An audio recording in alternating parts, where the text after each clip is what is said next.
103వ కీర్తన భాగం.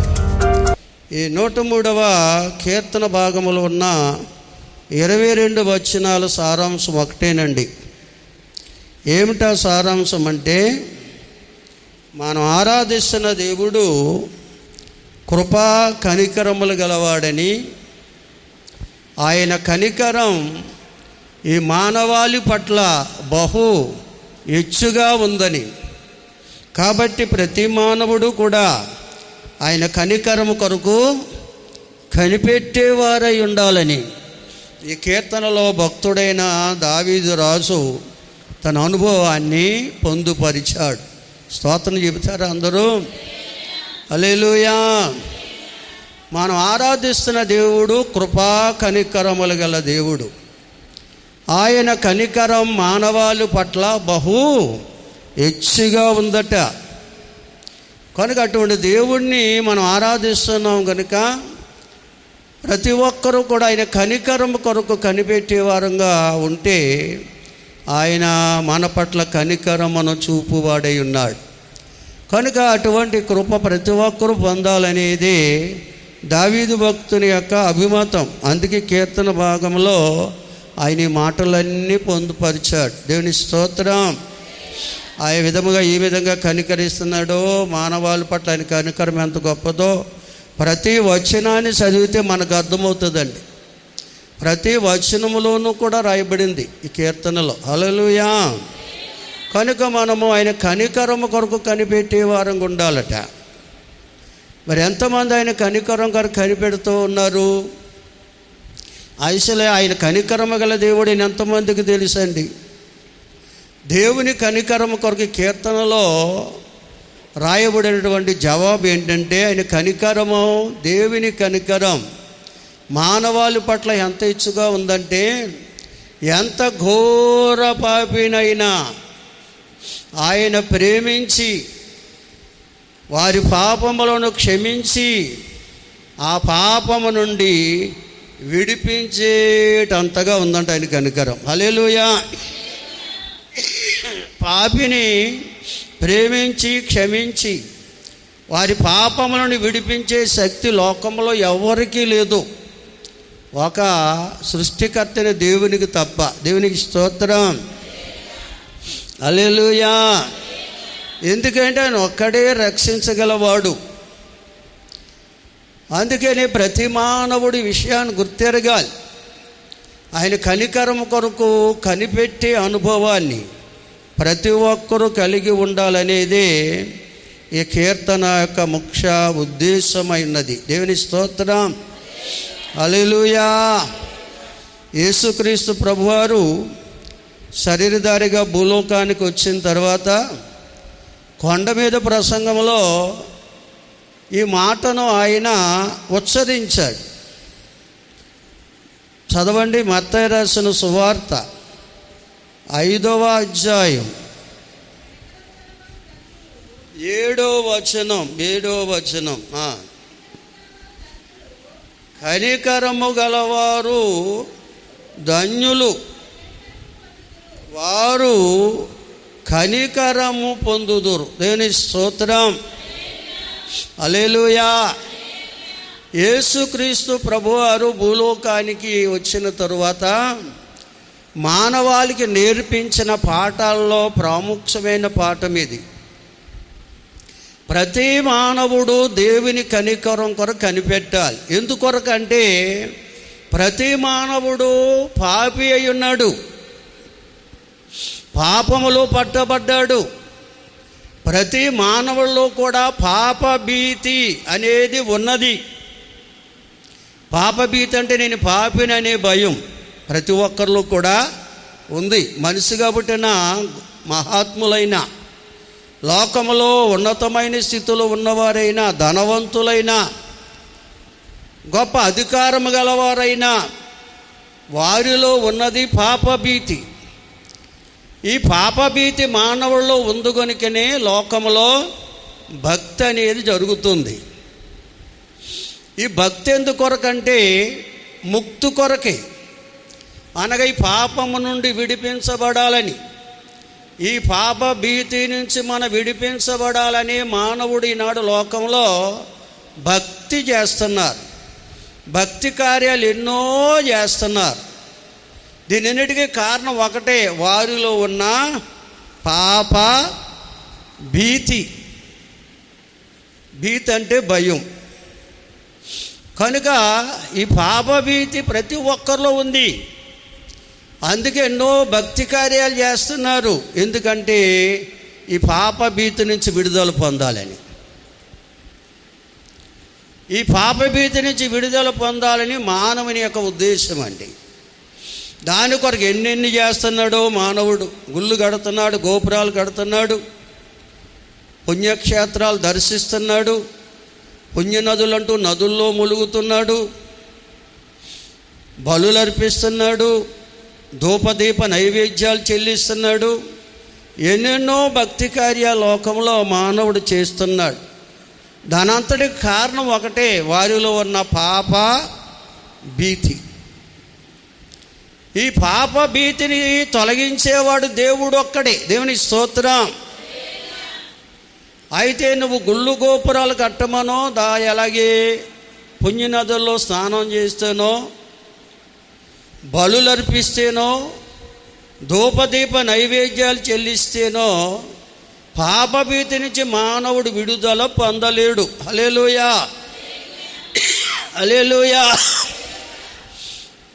కేవలం ఆయన కనికరము కొరకు కనిపెడితే చాలట. ఆయన మన మీద కనికరించి ఆ పాపభీతి నుంచి విడిపిస్తాడు. ఆ విడుదల అనేది ఉచితంగా దేవుడిచ్చేది. పాప విమోచన అనేది ఉచితంగా దేవుడిచ్చే వరం. అంతేగాని మనం దానికోసం ఎంతో ప్రయాసపడవలసిన అవసరత లేదు అనేది దేవుడు ఆది నుంచి కూడా ఎందరో భక్తుల ద్వారా, ప్రవక్తల ద్వారా మాట్లాడుతూనే వచ్చాడు, చెబుతూనే వచ్చాడు. ఆయన ఈ మానవులు చెవిని పెట్టట్లేదండి. వారి ప్రయత్నాలు వారియే. అందుకనే దేవదేవుడు ప్రియులరా మనిషి రూపంలో లోకానికి వచ్చి ఈ మనుషులకు బోధించవలసి వచ్చింది.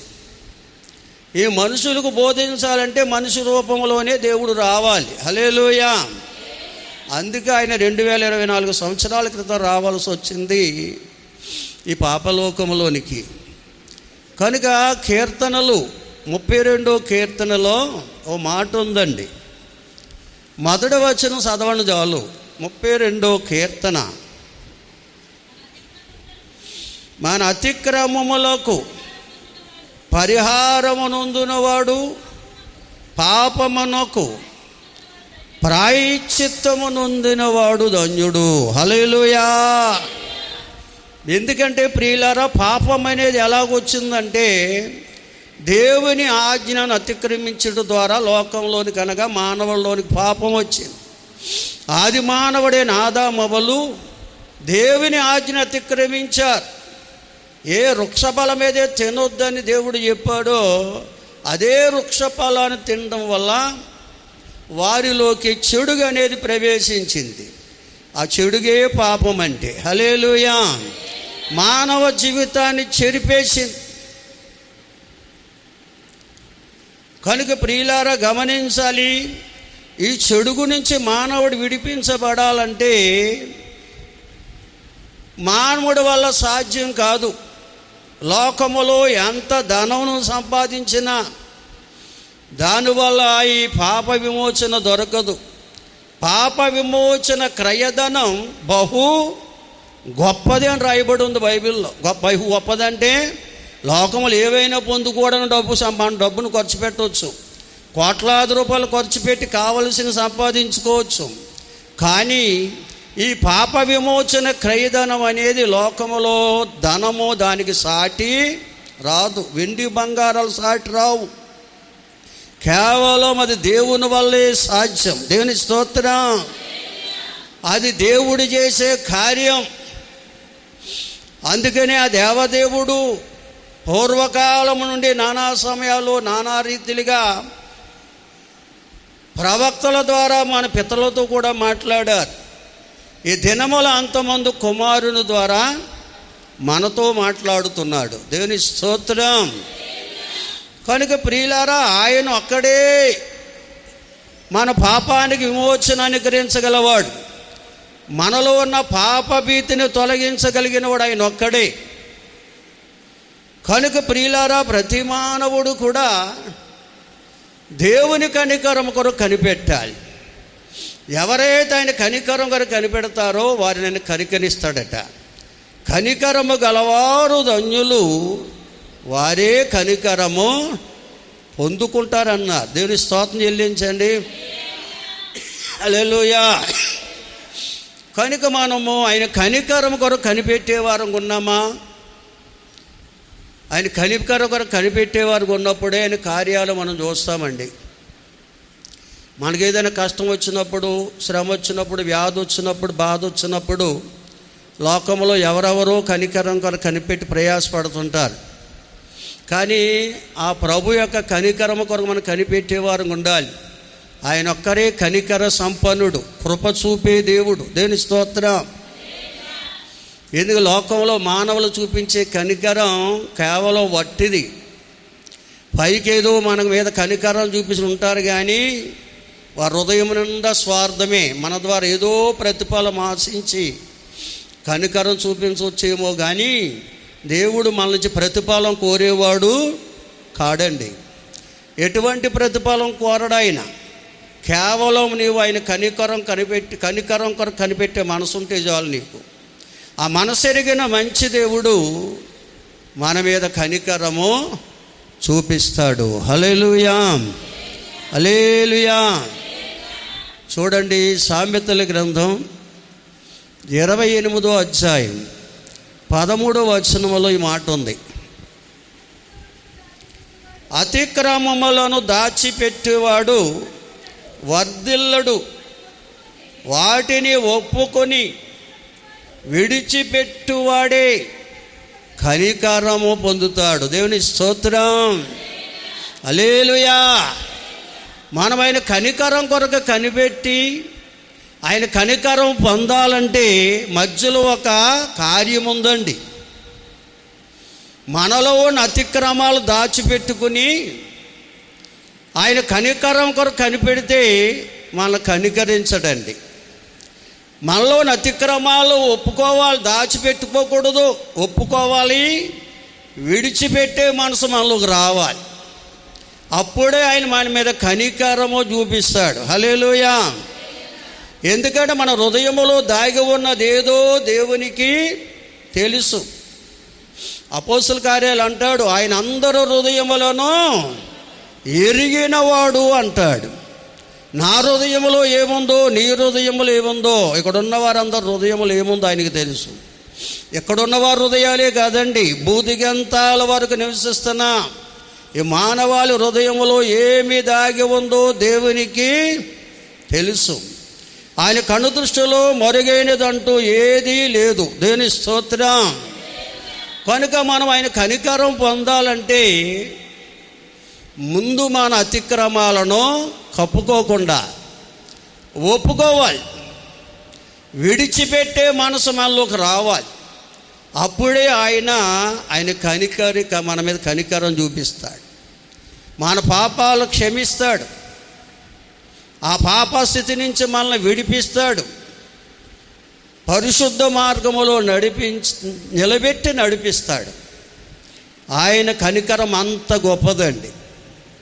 ఈ లోకములో ఉన్నంతకాలం ఆయన విడిచిపెట్టేవాడు కాదు. నువ్వు ఒప్పుకొని విడిచిపెడితే చాలు.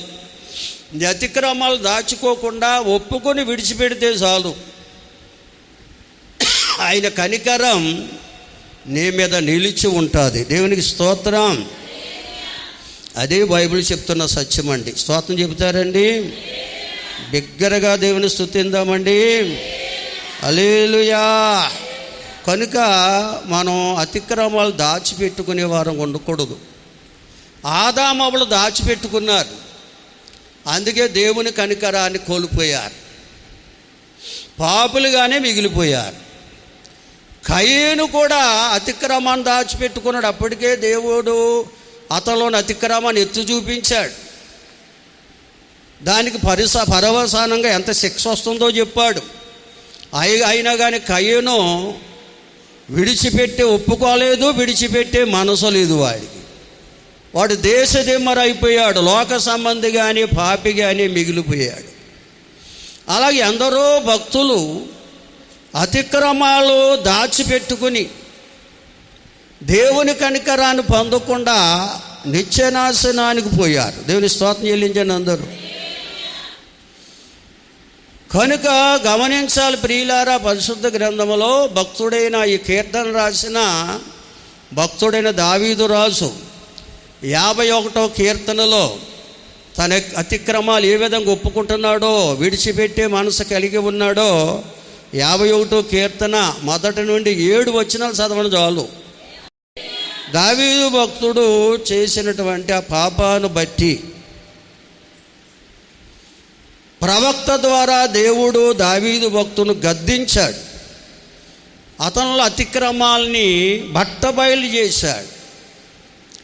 ఎప్పుడైతే అతను అతిక్రమాలను తన ఎదుట పెట్టి గద్దించాడో ప్రవక్త ద్వారా దేవుడు వెంటనే దావీదు పశ్చాత్తాపడ్డాడండి, అతిక్రమాలను ఒప్పుకుంటున్నాడండి, విడిచిపెట్టే మనసు కలిగి ఉన్నాడండి.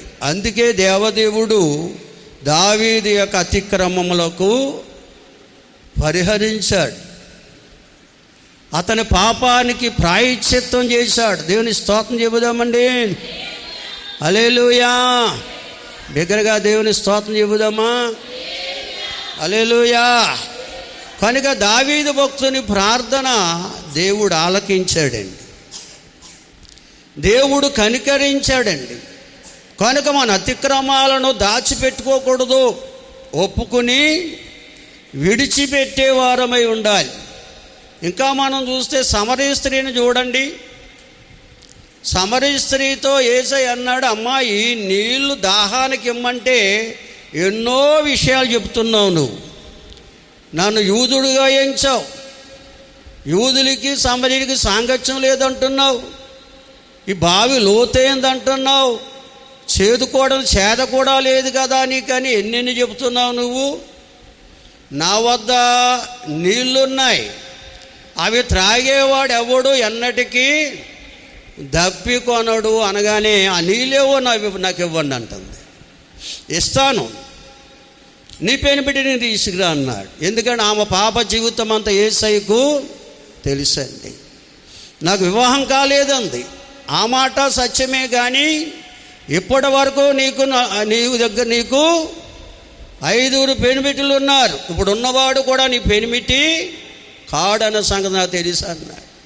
ఆమె పాపస్థితి అంతా యేసయ్య ఆమె ఎదుట బట్టబయలు చేశాడు.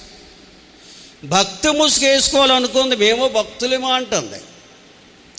కానీ మీరు చేసేది యథార్థమైన భక్తి కాదు, యూదులు యెరూషలేములో చేస్తున్న భక్తి కూడా యథార్థమైనది కాదు. దేవుడు ఆత్మ కనుక ఆయన ఆరాధించేవారు ఆత్మతో సత్యముతో ఆరాధించే కాలం వస్తుంది, వచ్చే ఉన్నదన్నాడు. అయ్యా నాకు తెలుసండి మెస్సయ్య అనబడే క్రీస్తు వస్తారు, ఇవన్నీ మాకు నేర్పిస్తారంటుంది. నీతో మాట్లాడుతున్న నేనే ఆ మెస్సయ్యనని చెప్పగానే తన్ను తాను యేసయ్యకు అప్పగించుకుందండి. అందరూ స్తోత్రం చెబుతారండి. హల్లెలూయా. ఆమెలోని అతిక్రమాలు పాపాలన్నీ కూడా ఆయన మరుక్షణమే తుడిచివేశాడు. తూర్పుకు పడమడి ఎంత దూరమో అంత దూరం ఆమె అతిక్రమాలను పాపాలను దూరంగా విసిరేశాడంట. మనలో ఉన్న పాపాలు మన అతిక్రమాలు దేవుడు దూరంగా విసిరైతే పైగా వెనకంట మన వెనక్కి విసిరేసాడంట. తూర్పుకు పడమరి ఎంత దూరం అంత దూరం. మరి తూర్పుకి పడమరికి ఎంత దూరమో ఇంతవరకు లోకంలో ఉన్నటువంటి జ్ఞానులు ఎవ్వరూ చెప్పలేకపోయారు, చెప్పలేరు కూడా. స్తోత్రం చెబుదామండి. అంటే అంత దూరం విసిరేసినటువంటి మన అతిక్రమాలు పాపాలు మళ్ళీ మనకు కనపడతాయా? కనపడవండి. మనకు కనపడకుండా విసిరేసాడు ఆయన. అందుకని చాలామంది సాక్ష్యాలు చెప్తారు, గతంలో నేను దొంగని, గతంలో నేను ఇటువంటి వాడిని. అదంతా తప్పుడు అబద్ధపు సాక్ష్యాలండి అవి. మన దేవుడు నిజంగా మనలోని అతిక్రమాలు తుడిచివేస్తే, తూర్పుకు పడమర ఎంత దూరం అంత దూరం విసిరేస్తే, మళ్ళీ ఆ పాత స్థితి, రోత స్థితి నీకు జ్ఞాపకానికి వస్తుందా? రాదు. నా ప్రభు నా బ్రతుకును మార్చాడు, అంతే. దానికంటే గొప్ప సాక్ష్యం ఏమీ లేదు. స్తోత్రం చెల్లించండి అందరూ. ప్రభువుని ఎరగకముందు నువ్వు ఏ ఘోరమైన పాపం నీలో ఉండొచ్చు. ప్రభువుని నమ్ముకున్న తర్వాత, ప్రభుకును అప్పగించుకున్న తర్వాత, నాలో ఉన్నటువంటి పాపాలన్నిటినీ ఆ ప్రభువారు తూర్పు నుండి పడమరకు ఎంత దూరం అంత దూరం విసిరేస్తే, మళ్ళా పాత స్థితి, రోత స్థితి మనకు జ్ఞాపకానికి రాదు. జ్ఞాపకం చేసుకుందామని జ్ఞాపకానికి రానవుడు ఆయన. స్తోత్రం చెబుదామండి. అందుకే ప్రభు నమ్ముకున్న బిడ్డల సాక్ష్యం ఏంటంటే, ప్రభు నా బ్రతుకును మార్చాడు, నా రోత పాత బ్రతుకు నాలోంచి తీసివేశాడు, నూతన జీవితాన్ని నాకు ఇచ్చాడని చెప్పుకునే సాక్ష్యమే యథార్థమైన సాక్ష్యం. దేవుని స్తోత్రం చెల్లిద్దారా? బిగ్గరగా దేవుని స్తుతిస్తారా? హల్లెలూయా. మరి ఇంచుమించు 1-2 సంవత్సరాల క్రితం మాజీ నక్సలైట్ అంటూ ఐపోలం ఏరియాలో తిరిగాడు ఆయన. చాలా ఏరియాలు వచ్చాడంట. ఆ ఏరియా ఎక్కువగా మేము వాక్యం చెప్పడానికి వెళ్తుంటాను నేను. అక్కడ కూటంలో కనపడి వారు పిలిచారటండి. ఆ మాటలకు ప్రలోభపడి ఎన్ని ఇచ్చాడు నాకు పత్రికలు, ఆయన సాక్ష్యం అంటది. ఇంత కట్టించి మీరయ్యా మీ సంఘంలోని ఇంకా చుట్టుపక్కల మీరు ఎల్లింగాడాలో పంచిపెట్టండి అన్నాడు. అక్కడే నేను కూర్చుని చదివిన తర్వాత ఆ కూటమి అయిపోయిన తర్వాత అడిగాను ఆయన్ని, ఇది సాక్ష్యమా అన్నాను. అవునన్నాడు. అయితే నీ బ్రతుకులో మార్పే లేదన్నాను నేను. స్తోత్రం చెబుదాం. బైబిల్ ఏమనుంది? తూర్పు నుండి పడమరికి ఎంత దూరం అంత దూరం మన రోత పాత బ్రతుకుని విసిరేస్తానని ప్రభు చెప్పాడు. అంత దూరం విసిరేసిన రోత పాత బ్రతుకు మళ్ళానికి ఎలా జ్ఞాపకానికి వచ్చింది? నువ్వు చేసినటువంటి ఆ పాప భూయిష్ట పనులన్నీ దీంట్లో రాసిస్తావు. ఎందుకోసం? మనుషుల మెప్పు కొరకు. బాబోయ్ మాజీ నక్సలైట్ గారు ఎలాటోడంట, అలౌటోడంట, ఎలా చేశాడంట అని మెచ్చుకుంటారని. మనుషులు మెచ్చుకున్న వారు యోగ్యులు కాదు, దేవుడు మెచ్చుకున్నవాడే యోగ్యుడని చెప్పేసి ఆ యొక్క ఆయన సాక్ష్యం ఇచ్చినటువంటి సీట్లు కట్టంతా ఆయన చేతిలో పెట్టి, నీ మాయలో పడిపోరు ఉన్నారులే వాళ్ళకి ఇచ్చే అన్నాను నేను. స్తోత్రం చెల్లిందాం. తర్వాత చాలా కూటాల్లో నా కలిశాడు, కానీ మొఖం సాటేసిన వందనాలు చెప్పుకోడు ఆయన. కాకినాడలో ఉన్నాడు ప్రస్తుతానికి. స్తోత్రం చెల్లించండి. అలాంటి మాయలో ఉన్నారు. స్తోత్రం చెబుదామా? కనుక గమనించాలి ప్రియులారా, పరిశుద్ధ గ్రంథం వాళ్ళని హెచ్చరిస్తుంది. ఎందుకంటే మనం నిజంగా మన అతిక్రమాలు ఒప్పుకొని విడిచిపెడితే ఆయన కనికరం పొందుకుంటాం. ఆయన కనికరం మనం పొందుకుంటే మన పాత రోత బ్రతుకు మరలా మన జ్ఞాపకము రాదు. పౌలు భక్తుడు చెప్తాడు చూడండి, ఆయన చేసిన గొప్ప ఎన్నెన్ని పాప బ్రతుకులో ఒక ముక్కలో చెప్పేశాడు. తిమోతికి రాసిన మొదటి పత్రికలో 1వ అధ్యాయం 12 అంటాడు, పూర్వము నేను దోషకుడును హింసకుడును హానికరుడైన నన్ను అంటాడు. అంటే ప్రభువుని ఎరగక ముందు, ప్రభుకు నా జీవితాన్ని అప్పగించుకోకముందు నేను భయంకరమైన పాపిని, దోషకుడును హింసకుడును హానికుడిని. ఆయన చేసినటువంటి ఆ భయంకర పాపకార్యాలు అన్నీ కాదండి, అవేమీ చెప్పలేదు. ఒక ముక్కలో తేల్చేశాడు. పూర్వం అనగా ప్రభుని ఎరగక ముందు, ప్రభు యొక్క కనికరాన్ని పొందకముందు దోషకుడను హింసకుడను హానికరుడను. ఎందుకంటే తెలియక చేశాను కనుక నన్ను క్షమించాడు. ఆయన పరిచర్యకు నన్ను నియమించుకున్నాడు. అందుకే ఆయనకు నేను కృతజ్ఞుడనై ఉన్నాను. హల్లెలూయా. బిగ్గరగా స్తోత్రం చెల్లించండి అందరూ. హల్లెలూయా. కనుక ప్రియులారా, మన అతిక్రమాలకు పరిహారము ఆయన చెల్లించాడు. మన పాపానికి ప్రాయశ్చిత్తం ఆయన కల్వరి శిలువలో జరిగించాడు. అది 2024 సంవత్సరాల క్రితమే మన పట్ల ఆయన చూపించిన కనికరం అండి. సమస్త మానవాళి పాపములు పరిహరించడానికి, అతిక్రమాలు తుడిచివేయడం కొరకు ఏ పాపము లేని యేసయ్య శాపగ్రస్తమైన శిలువకు అప్పగించుకున్నాడు. మన అతిక్రమాలకు పరిహారము, పాపానికి ప్రాయశ్చిత్తం చేశాడు. అందుకంటాడు, అతిక్రమల పరిహారం పొందినవాడు, పాపానికి ప్రాయశ్చిత్తం పొందినవారు ధన్యులు. దేవుని స్తోత్రం చెల్లించండి అందరూ. వారే దేవుని బిడ్డలంటే కనుక గమనించాలి, నిజంగా మనము పాపానికి ప్రాయశ్చిత్తం అతిక్రమాల పరిహారము పొందిన వారమైతే, అటువంటి ధన్యత మనం పొందిన వారమైతే మనం ఆయన కనికరము కొరకే కనిపెడతాం. ఎందుకంటే మన పాపాల కొరకు ప్రాణం పెట్టిన దేవుడు మరణించి తిరిగి లేచాడు. మన ప్రతి అవసరత తీర్చడానికి ఆత్మస్వరూపిగా మనతోనే ఉన్నాడు అనే సంగతి మనం మర్చిపోకూడదు. దేని స్తోత్రం. ఎందుకంటే ఆయన కనికరం తరతరముల వరకు ఉంటుంది. ఆయన మనల్ని విడిచిపెట్టే దేవుడు కాదు. ఈ విషయాన్ని మన పిల్లలకు బోధించాలి మనం. కనుక మనం పొందుకోవడమే కాదు, మన బిడ్డలు కూడా ఆయన కనికరం పొందుకోవాలి. ఆయన ఎంత కనికరము గల దేవుడో నువ్వు నీ బిడ్డలకు చెప్పాలి. ఘోర పాపిని నన్ను క్షమించి పాపం నుంచి విడిపించాడు, నా పాత రోత బ్రతుకును తుడిచివేశాడు, నూతన జీవితాన్ని నాకు ఇచ్చాడు, నాకు ఇచ్చిన ప్రభువే నీకు ఇస్తాడు. ఆయన కనికరము గల దేవుడు. ఆయన కనికరము కొరకు కనిపెట్టమని మన బిడ్డలకు నేర్పాలండి. దేని స్తోత్రం. మనం ఏదో నేర్చుకుంటే సరిపోదు, మన బిడ్డలకు కూడా అది నేర్పించాలి. అప్పుడే వారు కూడా ఆయన కనికరం పొందుకుంటారు. హల్లెలూయా, హల్లెలూయా, హల్లెలూయా. కనుక ప్రియులారా గమనించాలి, అటువంటి అనుభవంలో మన కడవరి దినాల్లో ఉండాలని కీర్తన భాగం తెలియజేస్తుంది. లోకారాసిన సువార్తలో ఒక సంఘటన మనం ధ్యానించుకుందాం. లోకారాసిన సువార్త 15వ అధ్యాయం 20వ వచనము నుండి 21 వరకు 24 వరకు చదవని చాలు. బిగ్గరగా దేవుని స్తుతిస్తారా? ఇక్కడ ఒక తండ్రికి కలిగిన 2 కుమారుల కొరకు రాసినటువంటి ఉపమానం ఇది.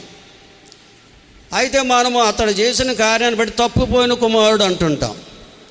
మనం తప్పిపోయిన వారం ఉన్నామో లేదు మనం పరిశీలించుకోవాలి. వాడు ఎందుకంటే తండ్రి వద్ద నుంచి తప్పుకున్నాడు కనుక, తండ్రి ప్రేమను విడిచి లోక ప్రేమలో పడిపోయాడు కనుక, తండ్రితో స్నేహం కలిగి జీవించవలసిన వాడు లోక స్నేహాన్ని వలచి పాపముతో పట్టబడి పతనమైపోయాడు కనుక వాడిని మనం తప్పిపోయిన కుమారుడు అని అంటుంటాం. బైబిల్ అలా రాయలేదు, కానీ వాడు చిన్న కుమారుడు అని రాశారు. పెద్ద కుమారుడు తండ్రితోనే ఉన్నాడు. చిన్న కుమారుడు మాత్రం తండ్రి వద్దకు వెళ్ళి వాడు లోక స్నేహాన్ని వలచి తండ్రి ప్రేమను మరచి, తండ్రి నాకు రావాల్సినటువంటి భాగం నాకేమో అన్నాడు. తండ్రి ప్రేమామయుడు కనుక తనకు ఇవ్వాల్సినటువంటి ఆ చిన్న బిడ్డకి ఇవ్వాల్సిందంటే ఇచ్చేశాడంట.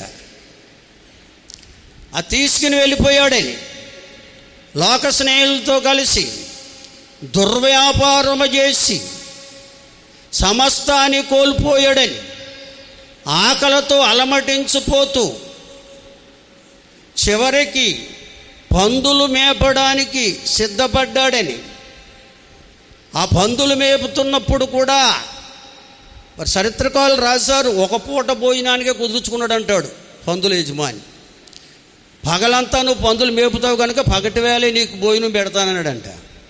రాత్రి వేళ పందులు మేపరు కదా, రాత్రి నీకు భోజనం ఉండదని చెప్పాడంట. భోజనాన్ని కుదురు, పూట భోజనాన్ని కుదిరాడు.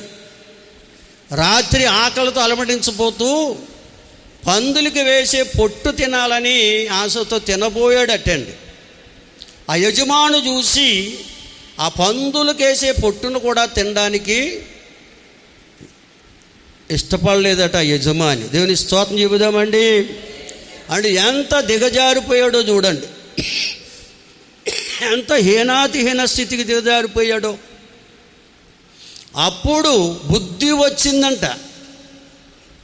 తండ్రి యొక్క కనికరం కొరకు కనిపెడుతున్నాడు. నా తండ్రి వద్ద అనేక మంది పనివార్లకు సమృద్ధిగా ఆహారం ఉంది, నేనైతే ఆకలితో ఇక్కడ చచ్చిపోతున్నాను.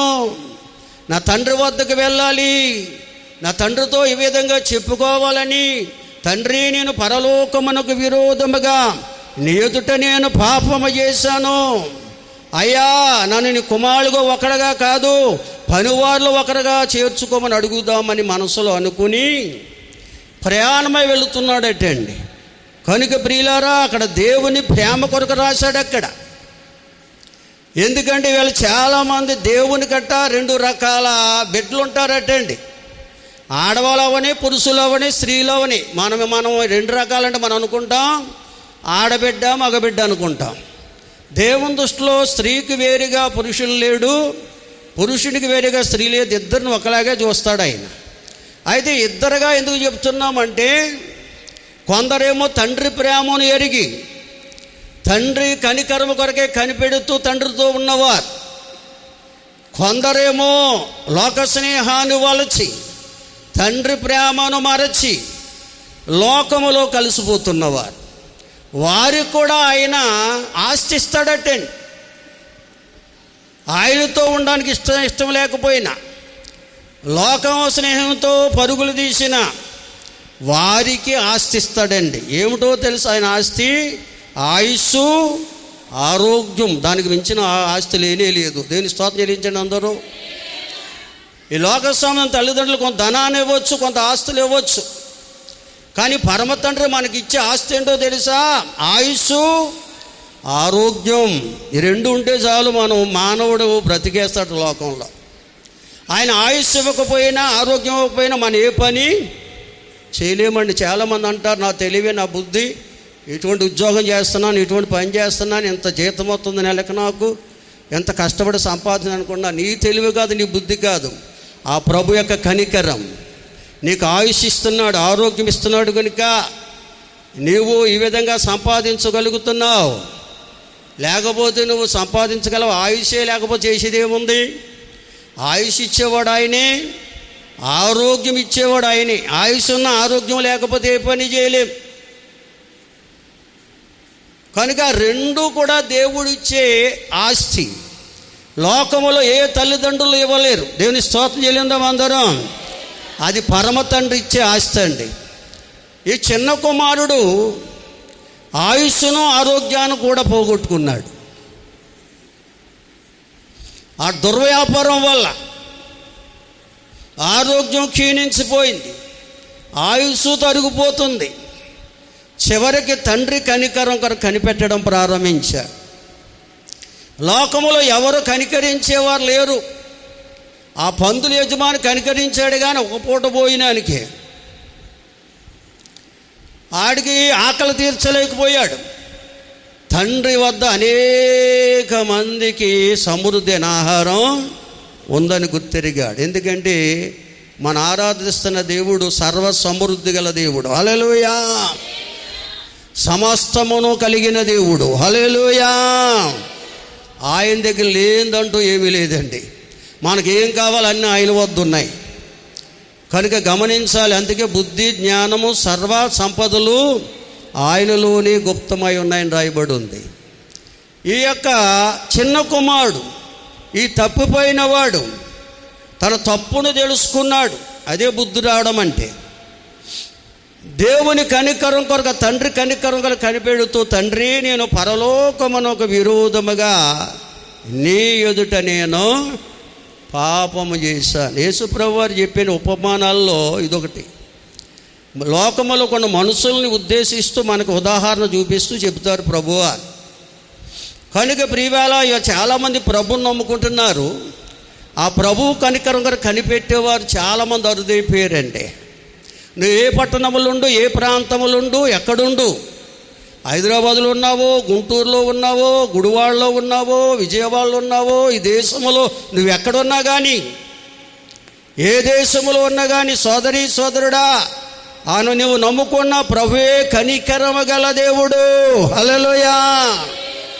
ఆయన కనికరము కొరకు కనిపెట్టాలి. అయ్యా నువ్వు కనికరించకపోతే నాకు ఆయుష్ లేదు, ఆరోగ్యం లేదు.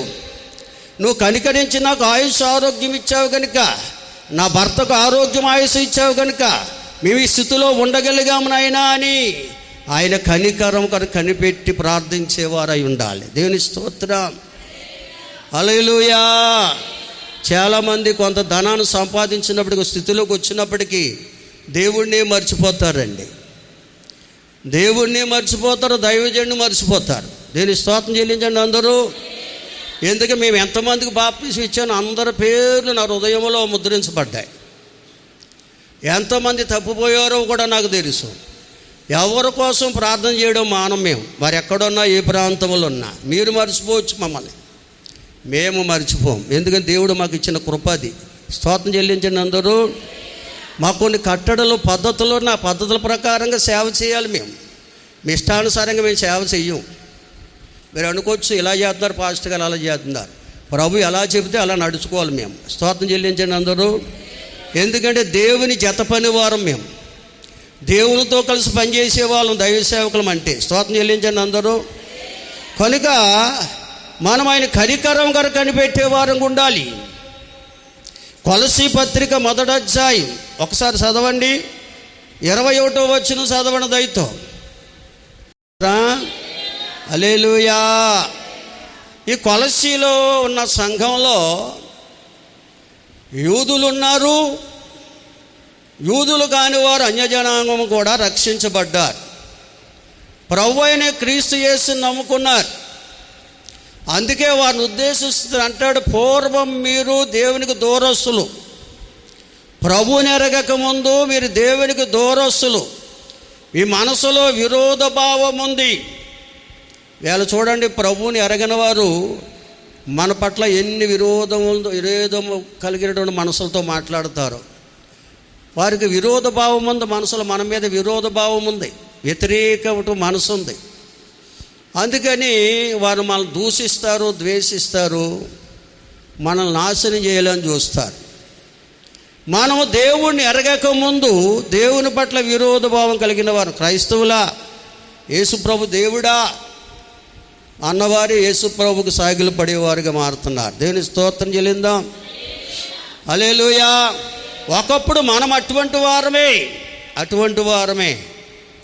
అటువంటి మనలను ఆయన బిడ్డలుగా చేసుకోవడానికి ఆయన మాంసయుక్తమైన దేహమందు మరణమును అనుభవించాడు. దేవునికి స్తోత్రం.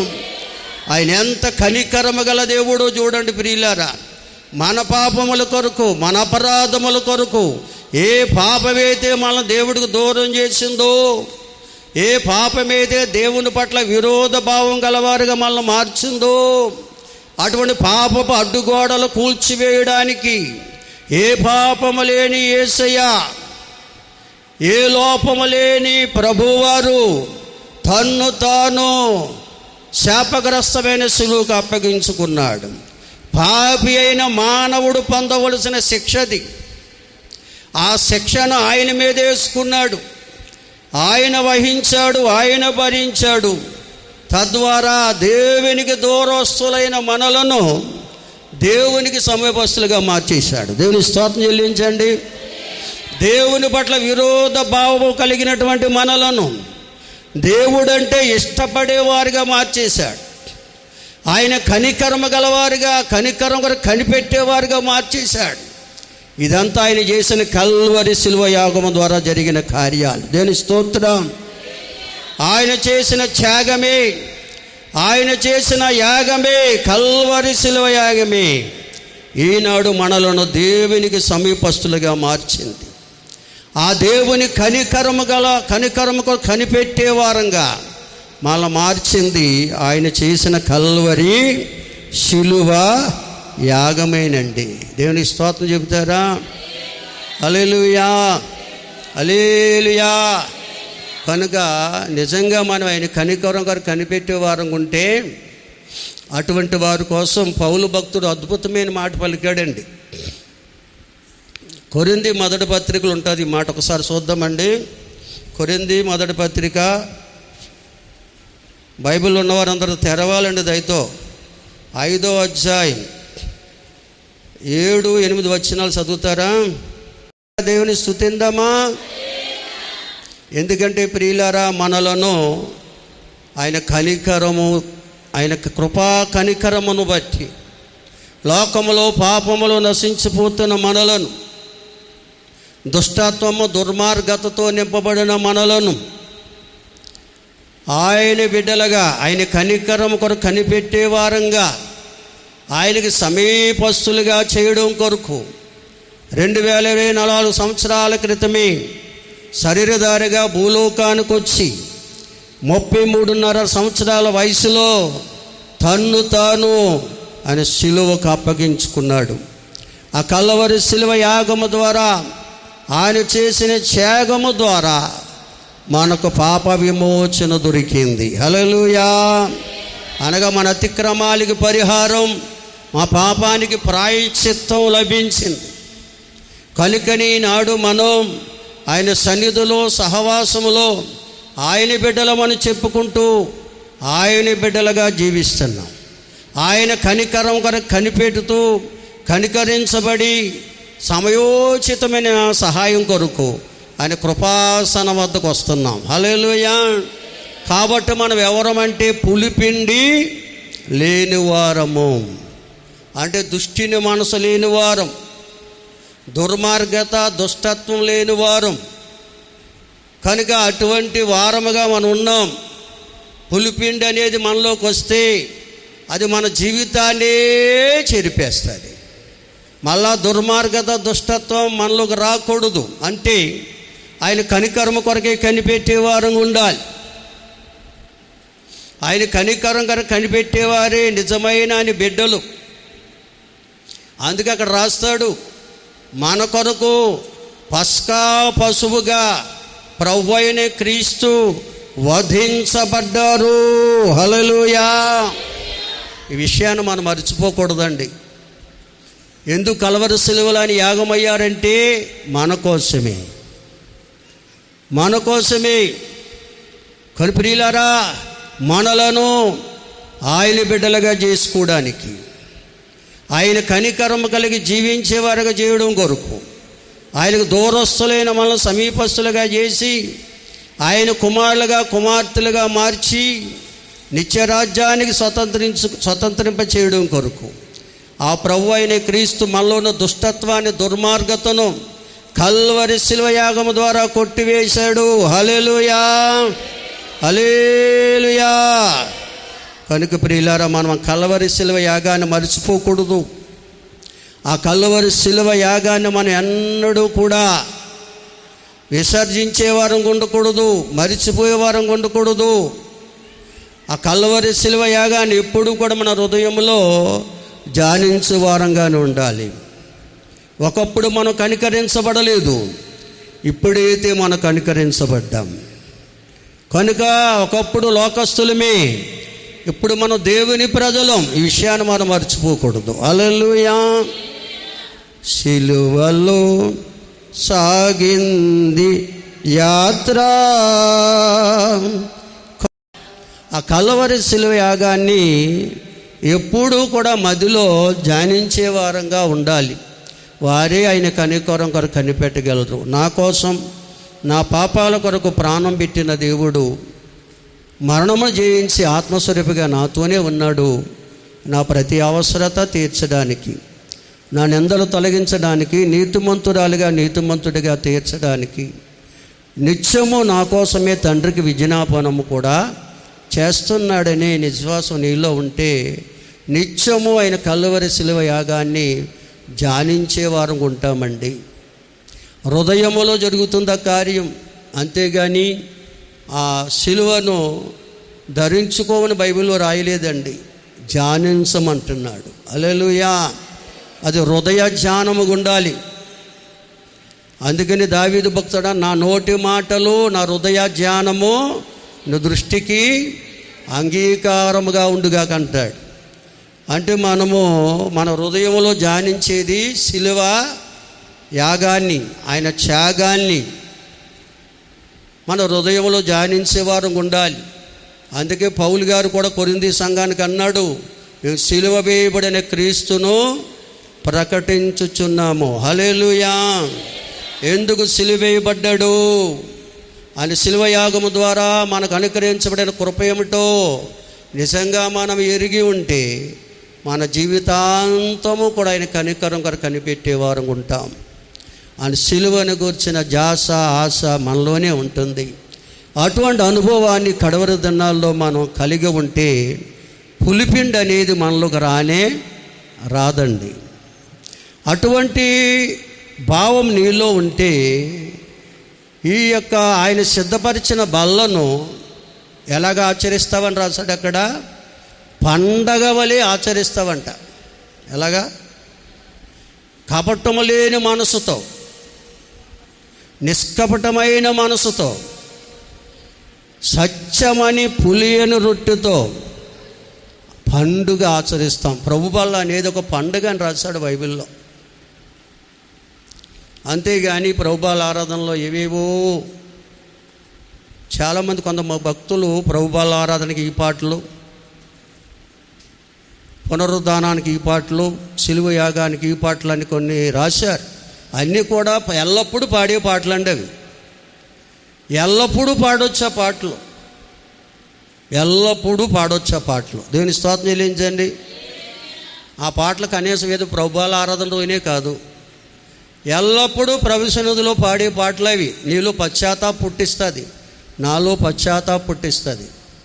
అటువంటి పాటలు అవి. కనుక ఇది ఒక పండగ వలె ఆచరించాలట.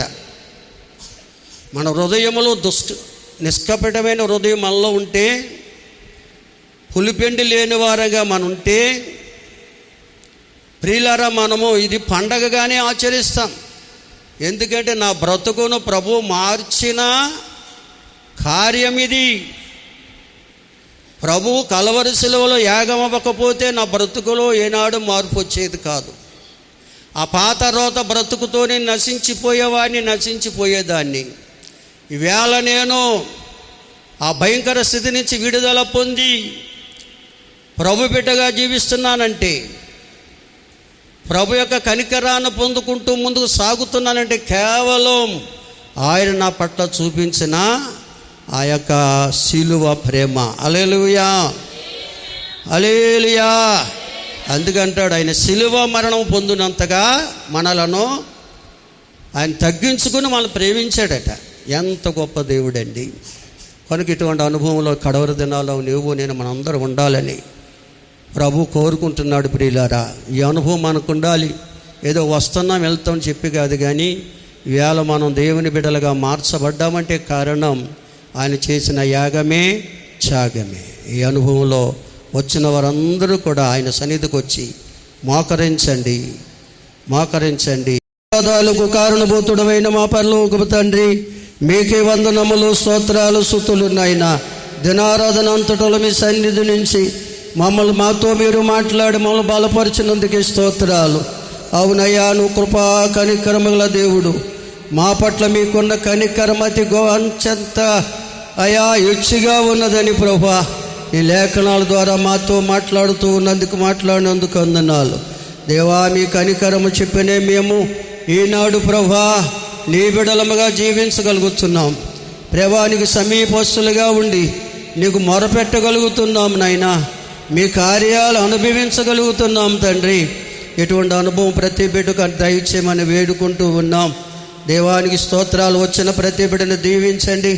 తెచ్చిన ప్రతి కానుక మీరు అంగీకరించండి నాయనా. దేవానికి స్తోత్రాలు. అనేక మంది రోగులై ఉన్నారు, స్వస్థపరచండి. బలహీనులు ఉన్నారు, బలపరచండి. భయంకర వైరల్ ఫీవర్తోనైనా మత్తుబడి అనేక మంది నీరసించుకుపోతున్నారు. దయతో నీ కృప ద్వారా వారిని దర్శించి బలపరచండి నాయనా. నీ కృపలో కాపాడండి తండ్రి. నీకు వందనాలు. గర్భఫలం కొరకు ఎదురు చూస్తున్న బిడ్డలు ఎందరో ఉన్నారు, వారి గర్భాలు తెరవండి. గర్భవతులకు ఆరోగ్యాలు దయచేయండి నాయనా. బాలింతలకు బలం, చిన్న బిడ్డలపై దయాకీడు ఉంచండి. యవనస్తులు, సండే స్కూల్ బిడ్డలను దీవించండి. వివాహ ప్రయత్నాలు ఉన్న వారికి మార్గాలు తెరవండి. వివాహమైన వైవిక జీవితాలు సుఖమయం చేయండి. మందిర నిర్మాణంలో ఈ పరిచర్యలో సహకరిస్తున్న ప్రతి కుటుంబాన్ని పేరు పేరున మీరు దీవించమని అడుగుతూ ఉన్నాం. ఇంకా సహకరించే మనసు, సహకరించే సామర్థ్యాన్ని బిడ్డలకు దయచేనైనా. 25, 26, 27 తారీఖుల్లో జరపతల పెట్టిన ప్రత్యేక ప్రార్థన కోడికలను మీరు ఆశీర్వదించి అభిషేకించండి. ఈ బిడ్డలందరూ పాల్గొనడానికి, సహకరించడానికి తగిన సహాయం వారికి దయచేనైనా. రాబోతున్న దాసులను అభిషేకించి నీ అభిషేకంతో తోడిన మాటలతో ప్రతి బిడ్డను దర్శించి బలపరచండి. సంఘ బిడ్డల కుటుంబాలు దీవించు తండ్రి. వారి కుటుంబంలో కొదువులు, కొరతలు తీర్చండి. నీరసం, నిస్తుతులు తొలగించండి. ప్రతి అవసరమయములు తీర్చునైనా. నూతనంగా అనేక ఆత్మ సంఘములో చేర్చబడి కృపనివ్వండి. రేపు రాత్రి మా ప్రియులు ముసలి మంగారావు గారి గృహం వద్ద అయా నేను గణపరచాలని ఆశతో వారు ప్రార్థన కూడిక కోరి ఉన్నారు. ఆ కూటమును జరిగించడానికి తగిన సహాయం మాకు దయచేయండి. ఆ కూటములో పాల్గొనే మనసు ప్రతి బిడ్డలోనూ ఉంచండి నాయనా. మీకు స్తోత్రం. అలాగే 9వ తారీఖు పగలు మా ప్రియులు నైనా 5వ ప్రసన్న కుమార్ గారి ఇంటి వద్ద జ్ఞాపకార్థ కూడికి జరగబోతుండగా ఆ ఊడికి కూడా తగిన సహాయం అనుగ్రహించండి. ప్రతి ఒక్కరూ పాల్గొని మిమ్మల్ని గణపరిచే కృప సంఘ బిడ్డలైన వారందరికీ దయచేయండి. అయ్యా ప్రియ బిడ్డలందరినీ దీవించమని మా గ్రామ ప్రజలు, రాష్ట్ర దేశ ప్రజలు, నాయకులు, అధికారులు మీరు జ్ఞాపకం చేసుకోమని, కృప చూపించి సహాయం చేయమని, అలాగే మీ యొక్క పరిచర్యకునైనా అనేక రీతిలుగా సహకరిస్తూ అయ్యా ఓ నాయనా వాడబడడానికి గిఫ్ట్ను అనుగ్రహించిన వారి కుటుంబాన్ని కూడా దీవించమని, బలపరిచి సహాయం చేయమని యేసు ఉన్నత నామములో అడిగి వేడుకొనుచున్నాము తండ్రి, ఆమేన్. మన తండ్రి అయిన దేవుని ప్రేమ, కుమారుడైన యేసుక్రీస్తు వారి దివ్య కృప, పరిశుద్ధాత్మ దేవుని సన్నిధి, సమాధానము భక్తులారా మనకి, మన కుటుంబాలకు, ఆయా దేశాల్లో, ఆయా రాష్ట్రాల్లో, ఆయా ప్రాంతాల్లో ఉంటున్న సంఘ బిడ్డలకు, విద్యా సంవత్సరం ఆయా తరగతులు చదువుతా ఆయా ప్రాంతాల్లో ఉంటున్న సంఘ బిడ్డలకు దేవుని కృప తోడుగుండి నడిపించునుగాక. ఆమేన్. యేసు రక్తమే జయం, యేసు రక్తమే జయం. యేసునామానికి సంపూర్ణ విజయం. అపవాది క్రియలకు అనంత నాశనం కలుగునుగాక. ఆమేన్, ఆమేన్. అందరికి వందనాలు. ప్రభు మిమ్మల్ని దీవించుగాక. ఆమేన్.